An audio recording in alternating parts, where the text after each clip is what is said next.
말씀을 봉독할 때에 주님의 귀한 음성을 듣기를 소망합니다. 그러므로 예수께서 이르시되 하나님의 나라가 무엇과 같을까? 내가 무엇으로 비교할까? 마치 사람이 자기 채소밭에 갖다 심은 겨자씨 한 알 같으니 자라 나무가 되어 공중의 새들이 그 가지에 깃들였느니라.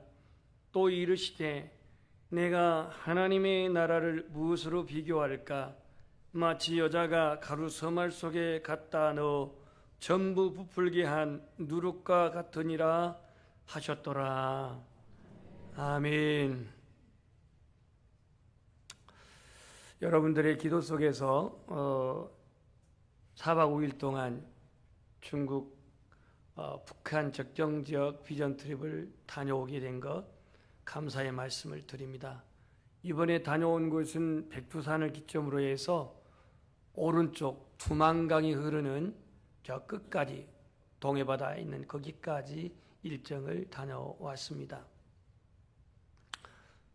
그 지역을 다녀오면서 한 가지 제 뇌리 속에 깊숙이 박혀 있는 한 곳을 소개한다면 이 만주, 이 간도라고 하는 불리는 이 만주에 명동이라고 하는 이름의 지역이 있습니다. 명동촌이라고 부르는데요.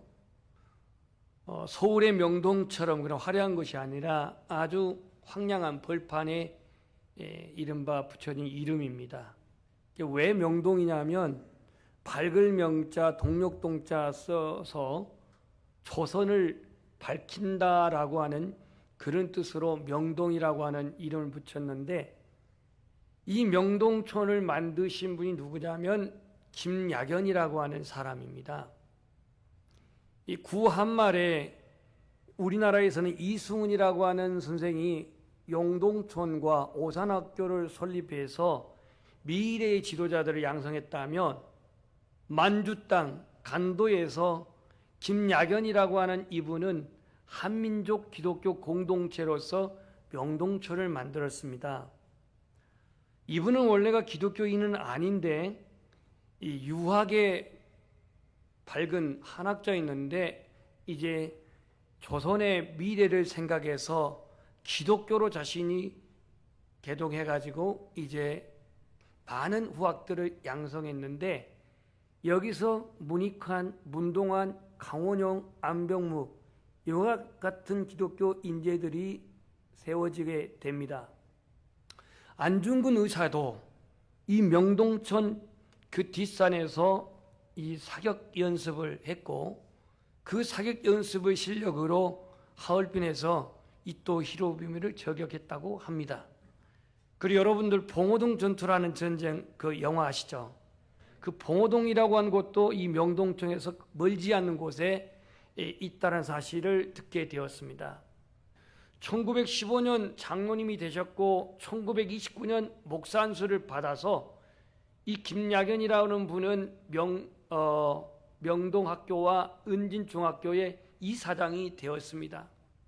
일꾼조차 하나 두지 않고 1000평의 땅을 선수 혼자 경영하면서 기독교적 공동체를 형성했는데 이 명동촌에서 수많은 독립지사들이 양성되어졌고 조국 해방의 등불을 밝히는 곳이 되었다는 것이죠.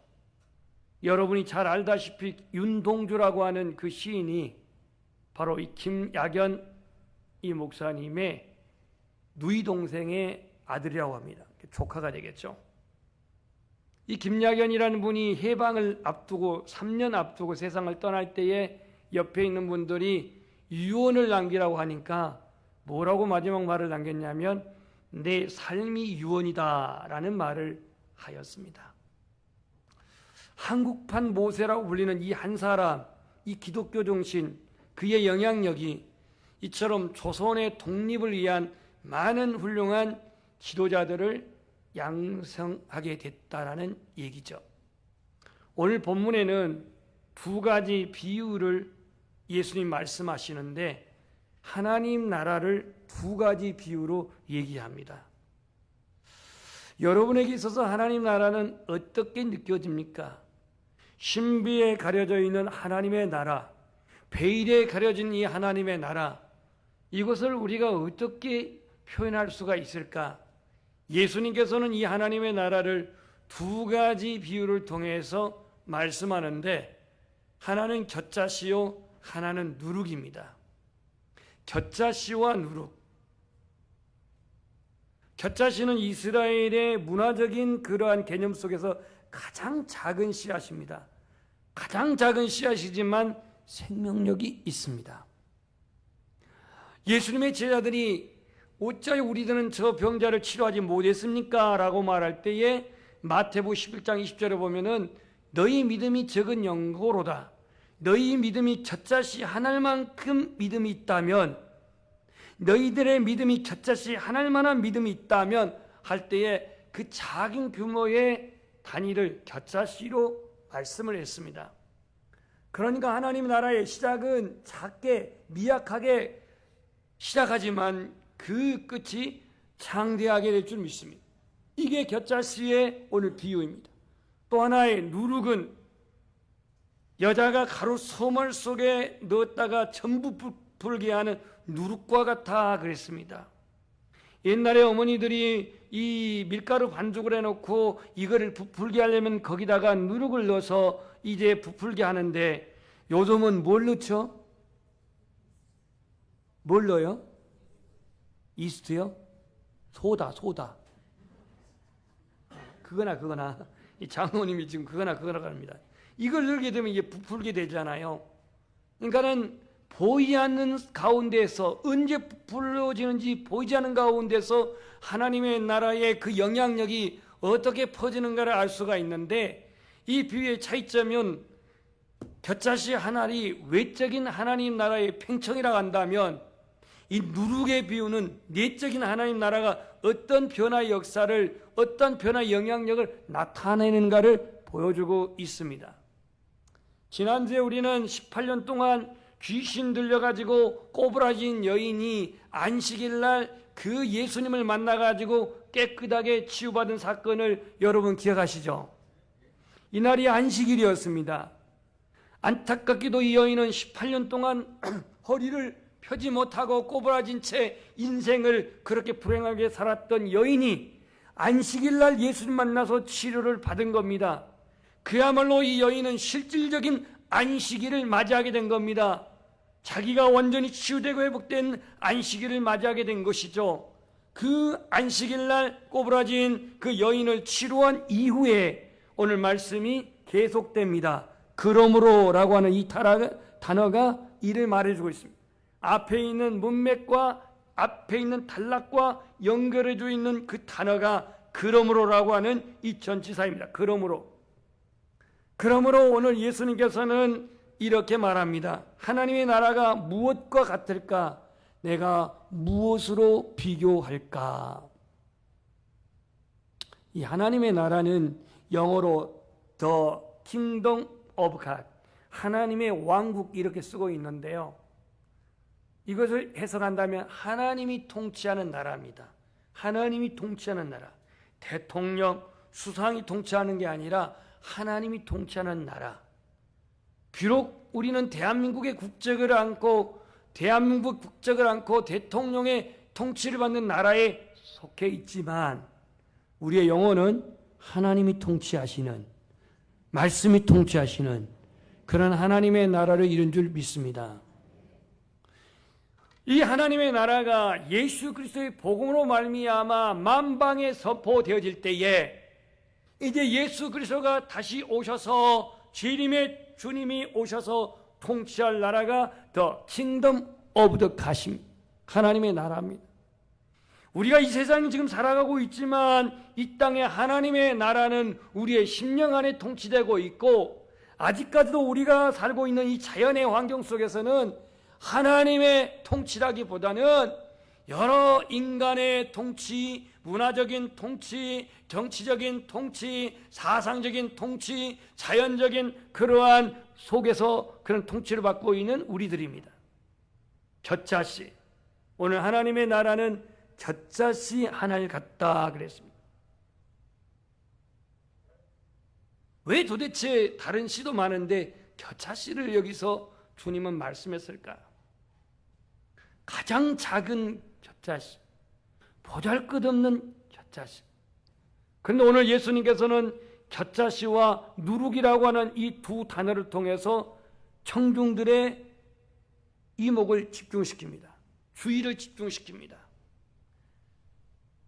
19절을 보십시오. 마치 사람이 자기 채소밭에 갖다 심은 겨자씨 한 알 같으니 자라 나무가 되어 공중의 새들이 그 가지에 깃들었느니라. 우리나라는요, 겨자나무를 보기 어렵습니다. 근데 이스라엘은 겨자나무 보기가 아주 쉬워요. 그냥 들판에 나가면 쉽게 접할 수 있는 게 겨자나무입니다. 인간 이스라엘 백성들에게 가장 삶 속에서 접하고 일상생활 속에 접하는 하나의 식물을 가지고서 오늘 천국 하나님의 나라를 소개하고 있습니다. 여기서 중요한 것은 겨자씨는 작지만 이게 자라서 공중의 새들이 그 가지에 깃들일 것이다, 이렇게 말하고 있습니다.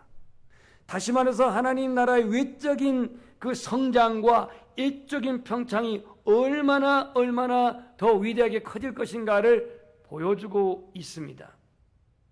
여러분, 나무 중에 큰 나무는 100m가 넘은 나무가 있다고 합니다. 100m가 넘은 나무? 어디에 있는지는 저는 모르겠습니다만은요, 다니엘 4장에 보면은 느부갓네살이 꿈을 꾸는데 이 느부갓네살이 꿈을 꾸는 그 꿈속에는 큰 나무를 보는 꿈을 꿉니다. 도대체 그 나무가 무슨 뜻인지 알지 못해서 다니엘이 해석을 하는데요, 결국은 느부갓네살 바벨론 왕국의 번성을 말해주는 꿈이 큰 나무로 그렇게 꿈을 꾸게 된 것이었죠.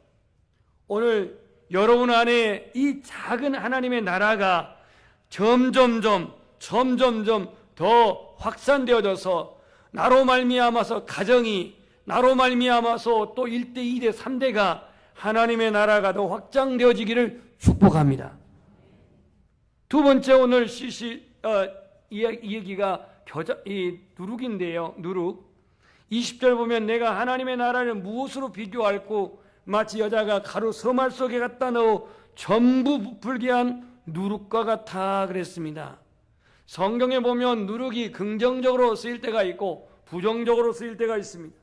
오늘 긍정적으로 쓰일 때는 이처럼 팽창, 성장, 확장 이런 의미가 있지만 부정적으로 쓰일 때는 바리새인의 교훈, 이러한 서기관들의 잘못된 위선, 이것을 부정적으로 누룩으로 그렇게 표현을 했습니다. 여러분, 하나님의 나라는 눈에 보이지 않지만, 하나님의 보좌가 눈에 보이지 않지만, 눈에 보이지 않는 하나님의 나라가 우리 안에서, 믿음 안에서 점점점 그 하나님 나라가 지금도 팽창되어지고 확장되고 있는 줄 믿습니다. 예수님의 공생애를 보십시오. 그는 태어날 때에 저 베들레헴 마구간에서 태어났습니다. 그야말로 그는 이름도 빛도 없이 그 마구간에서 태어났지만 예수님은 결국 죽음의 세력을 파하고 인류의 구원을 가져오는 그러한 메시아가 된 줄 믿습니다. 성도에게, 우리에게 하나님의 나라는 무엇입니까? 하나님의 나라를 어떻게 설명할 수 있습니까? 하나님 나라는 신비롭다, 하나님 나라는 아름답다, 하나님 나라는 영원하다, 하나님 나라는 위대하다, 이러한 수식어를 우리가 붙여서 하나님 나라를 설명한다 한들 어떻게 하나님의 보좌의 얘기를 우리가 다 헤아릴 수 있으리요? 아직은 베일에 가려 있지만 여러분들이 하나님의 나라를 보고 싶다면, 알고 싶다면 예수 그리스도가 하나님 나라의 실제라는 사실을 믿으십시오. 예수님이 이 땅에 오신 그 자체가 하나님 나라의 시작입니다.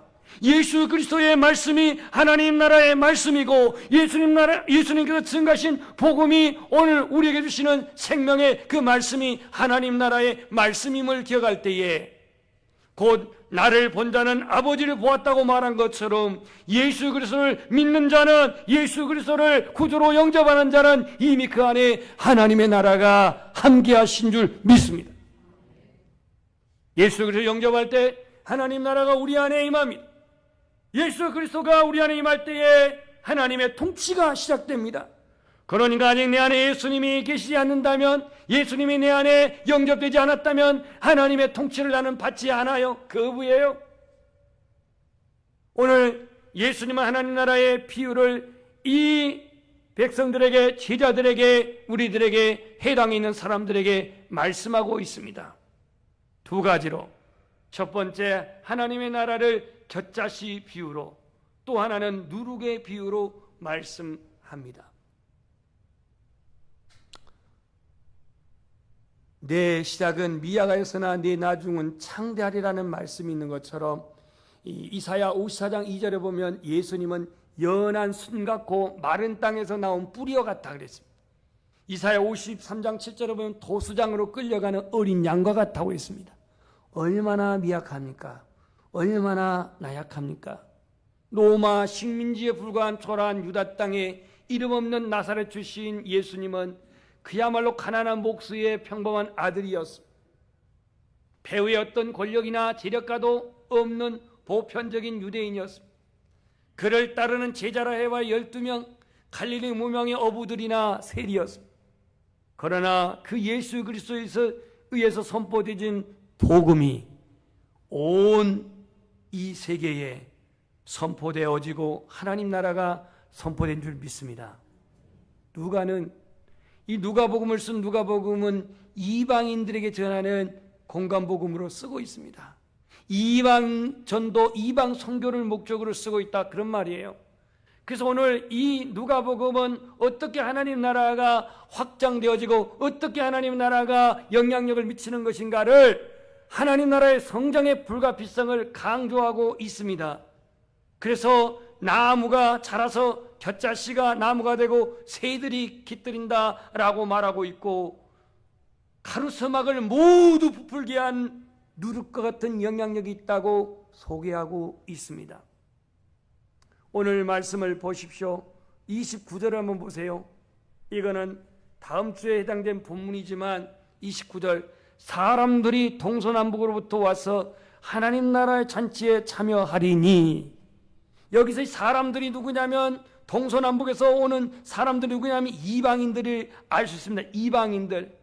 유대인들의 예수님을 배척하고 유대인들의 예수님을 믿지 않고 유대인들의 십자가로 예수님을 몰았지만, 동서남북으로부터 오는 하나님 나라의 잔치에 참여하는 이방인들의 구원을 오늘 이 누가는 강조해서 쓰고 있습니다.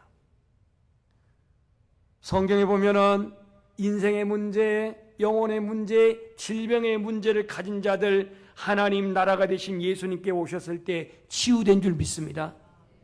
영혼의 고민과 니고데모, 영혼의 그 고민과 번민 사마리 여인, 영혼의 고민과 영적인 갈등을 가진 자, 하나님 나라의 실제가 되신 예수님께 오셨을 때 그 문제가 풀어졌습니다. 목이 마르고 줄인 자에게 생명수를 공급하신 주님, 그 주님 만났을 때 그들은 회복되게 되었습니다. 누가는 겨자씨와 누룩의 비유에 이어서 이제 24절의 초본문에 대한 말씀을 하시면서, 구원은 받을 사람이 적지만 사람들이 동서남북을 통해서 많은 사람들이, 이방인들이 하나님 나라의 잔치에 참여하게 될 것임을 이렇게 소개하고 있습니다. 이번 중국 비전 트립에 가드를 맡은 사람이 조선족이었습니다. 이름이 최성민이라고. 자기를 부를 때 최따꺼라고 부르래요. 이 따꺼가 형이란 뜻인데 나이가 40이에요. 그런데 이런 관광 가이드 하면서 연길에서 짜장면 가게 사장입니다. 40세지만. 그러면서 하는 말이, 나는 40세에 이 가이드 하고 있고 짜장면 가게 사장이 됐지만 아파트 산이라고 빚져, 가게인이라고 빚져, 많은 빚진 자리예요, 자기가. 그런데 부인과 딸은 한국 저 양천구에서 살고 있고, 소위 자기가 벌어서 돈을 역으로 한국으로 보내는 기러기 아빠래요. 아직은 예수님을 안 믿고 있어요. 목사님들은 안 믿는 사람을 보면 또 가만 안 두잖아요. 그래서 어떻게 이 친구를 이제 전도할까 이제 얘기를 들어보니, 자기 아버지는 믿음으로 살다가 세상을 떠났대요. 그래서 목사님들이 그 같은 숙소에 멀지 않았기 때문에 그 가이드가 운영한다고 하는 짜장면집에 갔어요. 한국식으로 그렇게 만들어 짜장집을 만드는데 그 집에 가가지고 맛이나 보자 하고 이제 돈 내고 사 먹습니다. 왜냐하면 이제 저녁 시간이 되니까 바로 이미 식사는 예약되어 있어서 맛만 보는 겁니다. 그러면서 목사님들이 축복을 합니다. 예수 믿고 사업 잘 되게 하옵소서. 그리고 축복을 하는데 기도가 끝나자마자 한 부흥사 출신의 목사님, 청아무의 목사님이 키가 183인데 이 나보다도 작은 이 조선족 이 가이드의 머리에 손을 얹고 자 이제 영접하겠습니다. 나는 죄인입니다. 나는 이러면서 바로 거기서 그냥 영접을 하는 거예요. 그랬더니 예수님을 영접합니다 하고 뭐 그렇게 따라 기도를 하는 거예요. 그리고는 이제 돌아왔습니다. 가이드가 저녁 식사 끝날 때 아마 그 직원의 전화를 받은 것 같아요. 목사님도 오늘 매출이 90만 원이라고 합니다. 90만 원. 여러분 90만 원의 그 개념이 얼마인지 잘 모르시죠?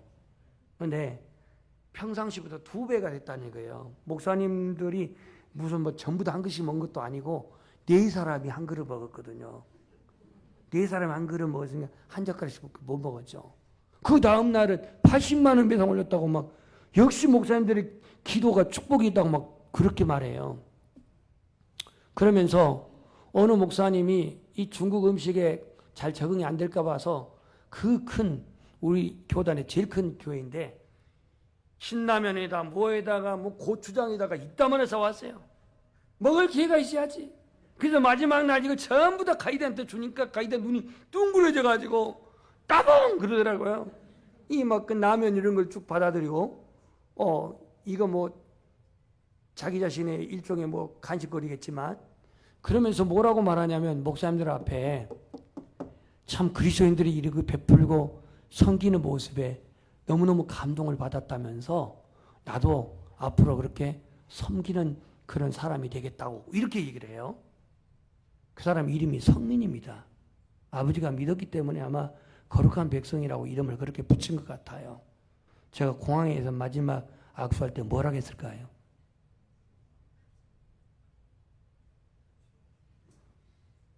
궁금하시죠?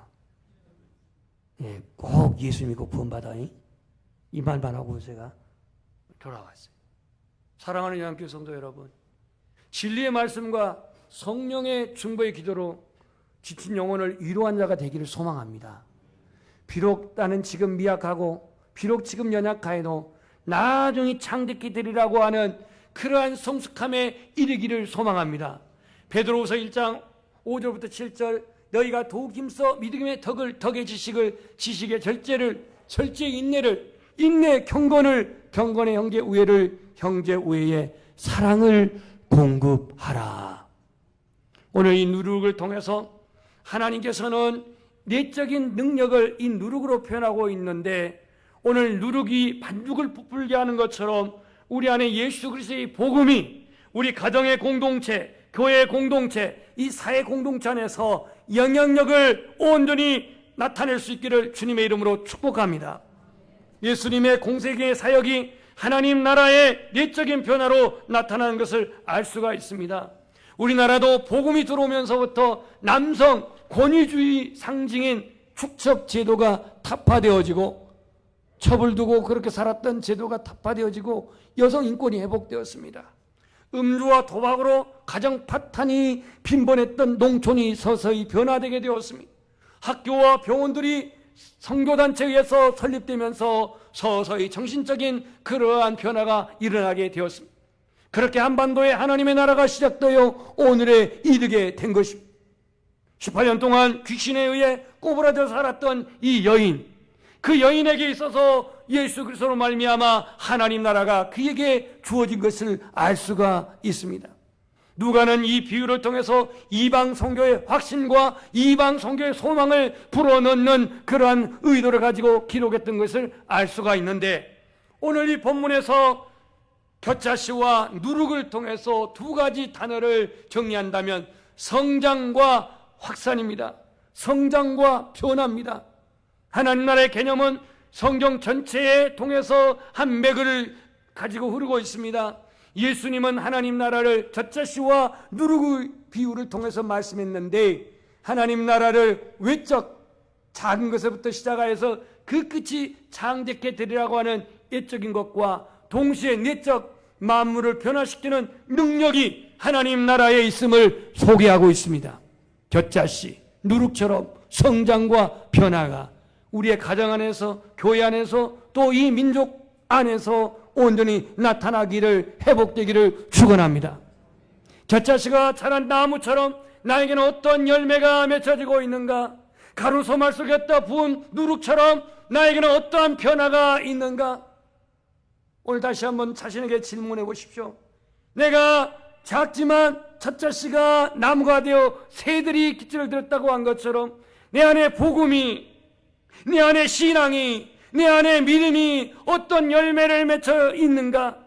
그리고 어떠한 그런 영향력을 미치고 있는가?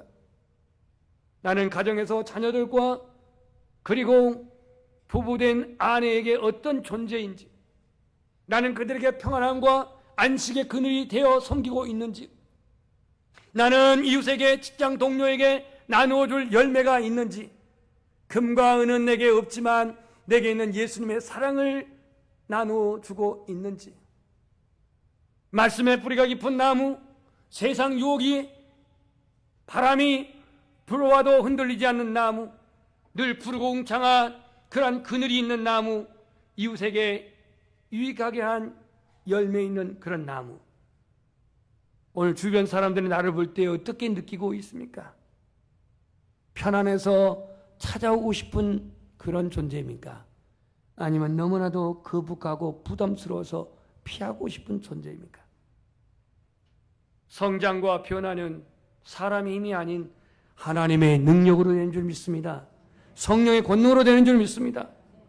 인간의 구원과 천국은 오로지 하나님의 주권 안에 있습니다. 오늘 우리 안에 이 작지만 젖자씨처럼 이게 계속 성장하여서 새들이 와서 그렇게 기틀 들을 수 있는 그러한 성장이 오늘 내면으로부터 가정, 직장, 교회 안에서 계속 일어나기를 소망하며, 가루 서마를 모두 풀게 한 누룩처럼 그러한 변화가 끊임없이 일어나서 영향력이 있는 우리 연양의 모든 교우들이 되시기를 축복합니다. 우리 찬